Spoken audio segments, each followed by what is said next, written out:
Hello everybody, welcome back to another video. I'm hoping you guys are all having a fantastic day. So today's upload, as you can tell by the title of this video, we'll be talking about my winter forecast, and this is actually the second one of the year.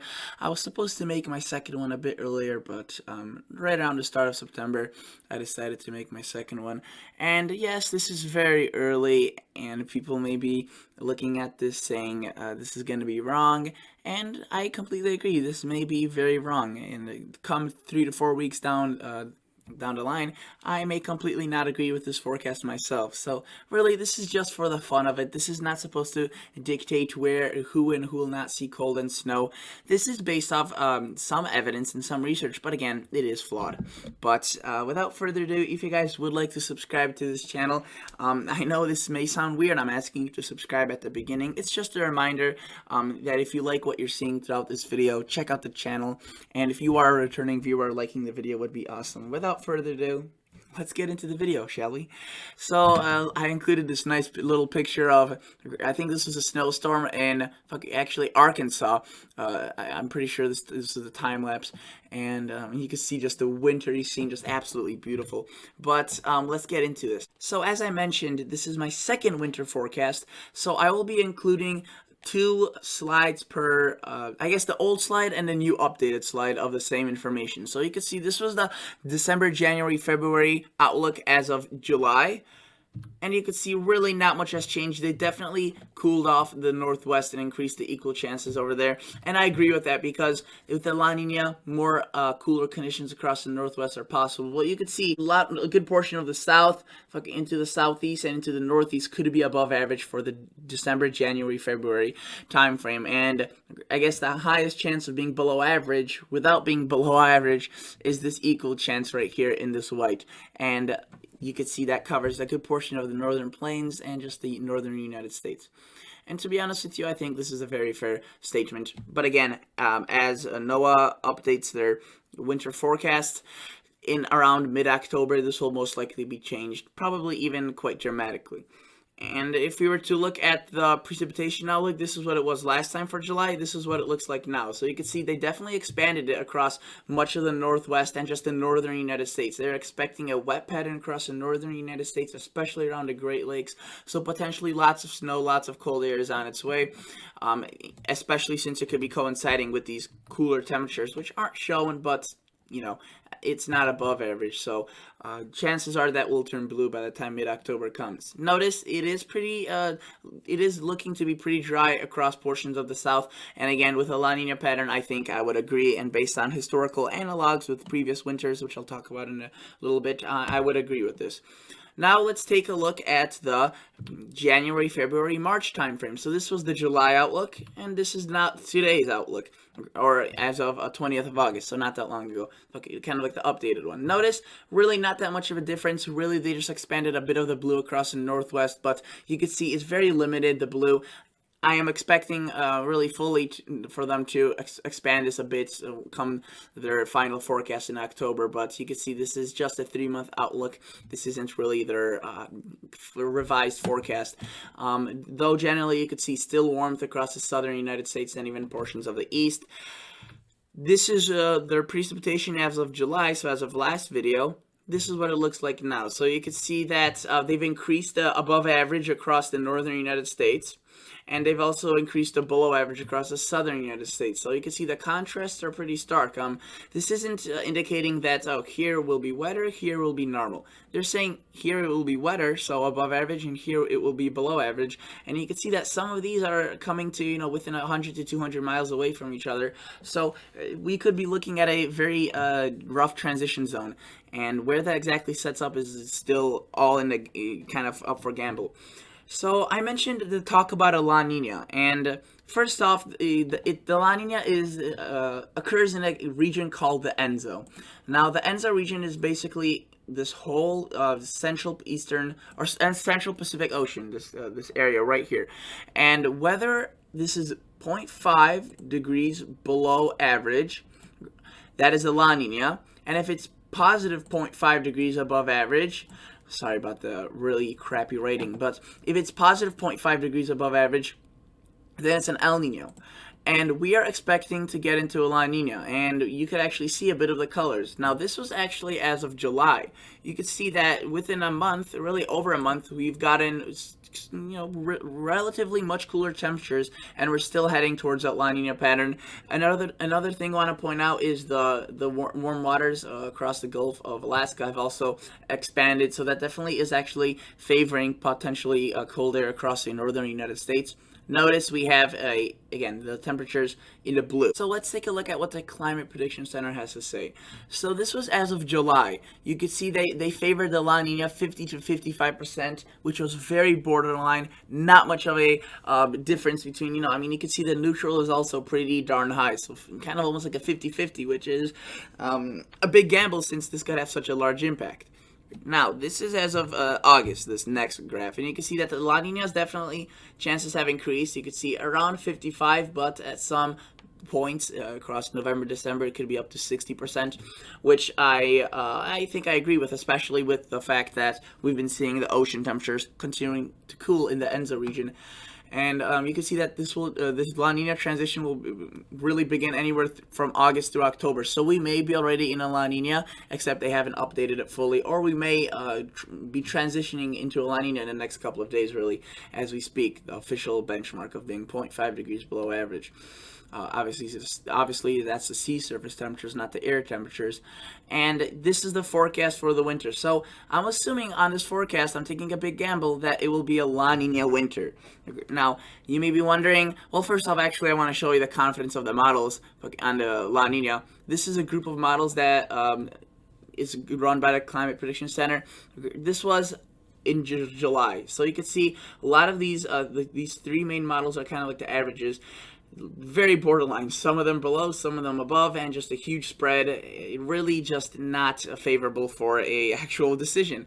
Now, this is what it looks like as of now. You can see most of them have dipped into the La Nina. While it's still not awfully convincing, it's still a bit all over the place. It is a bit of a trend towards a La Nina. And this is just one model group. Let's look at another one. This was the July model. This was a different model group during July. You can see this one was more confident in a La Nina, averaging it at around possibly -1 at its strength peak. This is for August. You can see it definitely increased it, and it now is at around 1.25 negative degrees at its strength peak, which is actually a pretty strong La Nina. But it takes it out of the the Enzo out of the La Nina at around March and April. So wouldn't be long lasting, but it definitely would have an impact on this winter. So you can see that this group of models is way more confident. Now, what on earth does a La Nina mean? So a La Nina pattern is very important, or El Nino, La Nina, or neutral. They're very important patterns because they have a large impact on the United States. And we need to know which one's going to be occurring. But with, the models being borderline, we don't really have that ability. But you can see that what we have here is a blocking high pressure across the Gulf of Alaska, and the warm waters that I showed you earlier would definitely allow for that to occur. Sends the jet stream to the north, as it just can't, blast through the high pressure. So it sends to the north, and that allows cool air to filter into the United States. We have the variable Pacific jet stream, so it sometimes is, present, sometimes not, but it definitely usually delivers more of a wet punch across the northwest and southwestern Canada. Then notice we see dry and warm conditions across the south, and really we have a lot of white on this map across the Great Lakes and Northeast, and that really varies depending on the year. Some La Ninas, the cold extends into the Northeast and Midwest, while others, it backs out further into the Northwest and affects only the Northwest. And the best case scenario for snow would be when these wet and warm conditions overlie with these cool conditions that could form large snow events, large nor'easters potentially for the Northeast. And we've actually seen that. If you recall, March of 2018, we saw 3 nor'easters in a row within a span of several weeks, and that was to do with the La Nina pattern. And that just goes to show you how efficient a La Nina pattern could be at making snowstorms if given the right circumstances. Now, this is what a neutral pattern would mean. So again, even if a neutral were to occur, I wouldn't be completely changing this winter forecast. You can see the trend is similar, wet and warmer across the south. The cold is a bit more further centered towards the central United States and the eastern United States, while the Pacific jet stream continues to hammer into portions of the northwest. So this would definitely be something interesting to see what the models do, whether they're going to decide on this neutral versus La Nina, or they just may not, and we may be flip-flopping every other month between these two, which that would just be a horrible winter to forecast. It would, it wouldn't hold much consistency. Now I want to move on to something called analogs. So this year, I wanted to compare this particular year in terms of its ENSO pattern to other years. So this 2020, we started out with an El Nino, we went into a neutral, and now we are most likely going to get into a La Nina, if we're already not in one. So I looked at years past and found all these years, all the way dating back all the way to really 1950, I only found a handful of years that were similar to this year. So that already kind of gives us a bit of a confidence boost, as there were not many similar setups that we had this year. And of these years that we had, similar to this year's in terms of the ENSO pattern, look what the Julys looked like. The Julys were very warm. And if you recall, this year's July, I don't have a graphic of it showed up, but if you search up composite anomaly for 2020 July, it would look very similar. A bit of cool weather across the northwest, very warm basically anywhere else. So I was curious. I found that these years that are similar to this year's in terms of the ENSO shared similar characteristics. They had a warm July, they had a warm August, which we also had this year. I wanted to see what the winters looked like.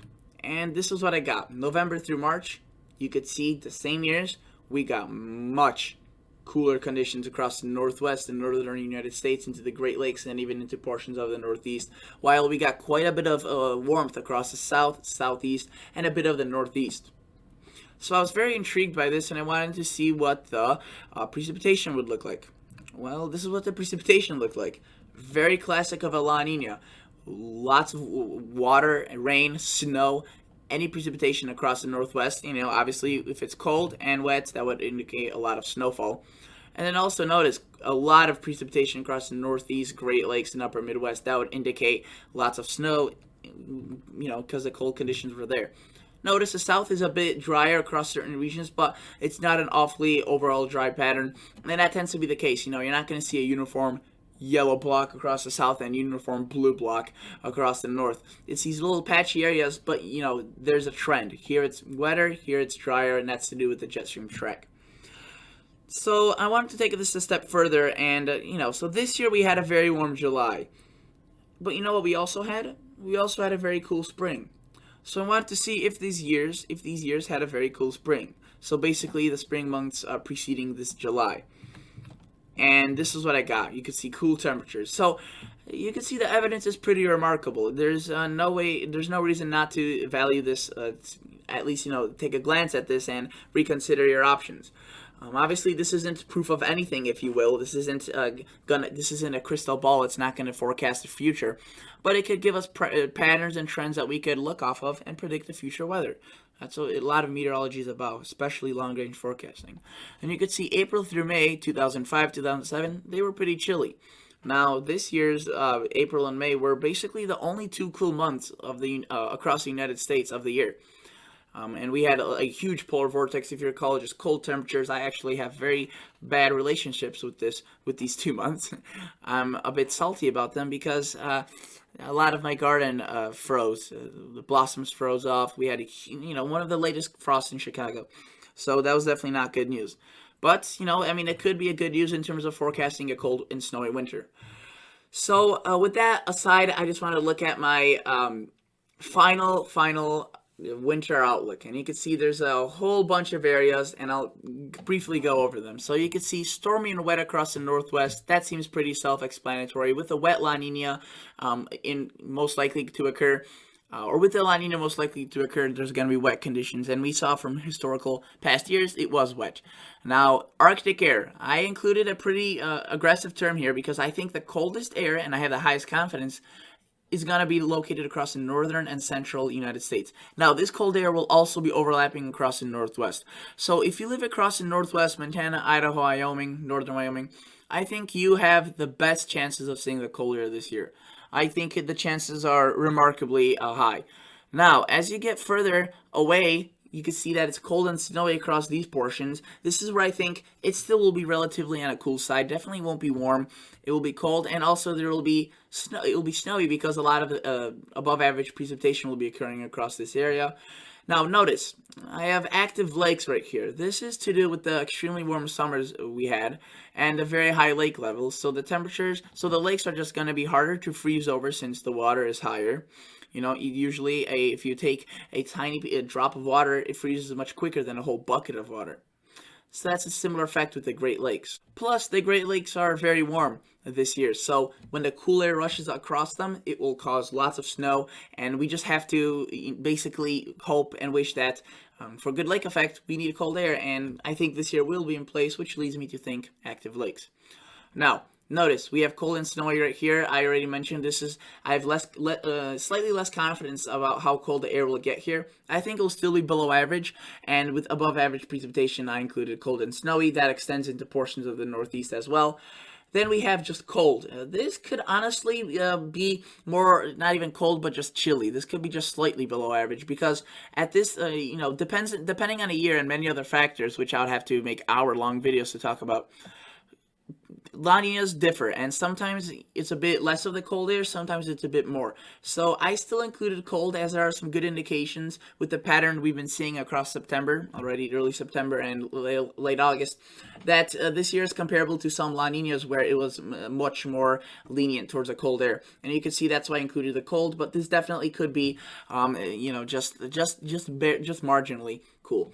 Notice I have possible storms across the Northeast. This is to do with the La Nina pattern, possibly kind of overflowing with the cold air, warm, wet air, and then the cold air. This could definitely produce large storms, spawning kind of like bacteria into the cold air, producing the snow. So definitely possibility. Again, comparable to the late 2018 outbreak of March. I don't think, we'll be having nor'easters every week of the winter, but I think it may be an above average season. Definitely, I think a higher chance of snow than what we saw last year. This is a transition zone. It's a very big area because I think that depending on the year, this could either be all in the above average or below average. Ideally, obviously, this would be somewhere within here, but that's why I put transition zone. You may be getting more of a winter or more of a spring, late fall type of weather across these areas. And it could go either way, again, depending on how the winter unfolds. At this point, no one could really foresee that. What I think will happen across the southern United States is it's going to be warm and dry, and this could definitely be expanded to a larger portion of the south. Warm and dry conditions, it really doesn't look too awfully exciting, but again, that could change. But at this point, that's what NOAA's saying, that's what I'm saying, and when there's a lot of confidence and agreement going on, or when there's a lot of agreement going on, the confidence does shoot up a bit. Hot and dry across the west. Again, this tends to be the pattern with La Nina years, but there definitely have been La Nina years where it's been a bit wetter across the north, or some different anomalies occurring. But generally speaking, I think it will be a drier and warmer year across the southwest.